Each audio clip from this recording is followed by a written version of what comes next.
आउँदैछु त आउँदैछु भोकले बनाइस् के बनाइस् बनायो आलु कोपीको सब्जी बनाइरहेको छु अनि मैले भनेको बनाइस् बनायो माछा बना भन्नु होइन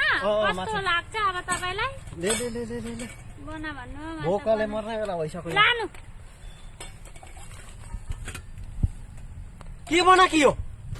आलु कोपी ए भगवान तक्करीले यो काट खानु अनि आलु कोपी पका भन्नुभयो मलाई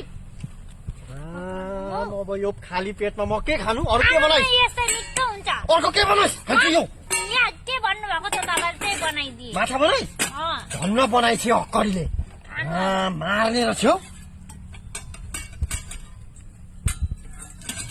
छिटो खाएर मलाई दिइहाल्नु त लिएर जान्छु म के बना कि माछा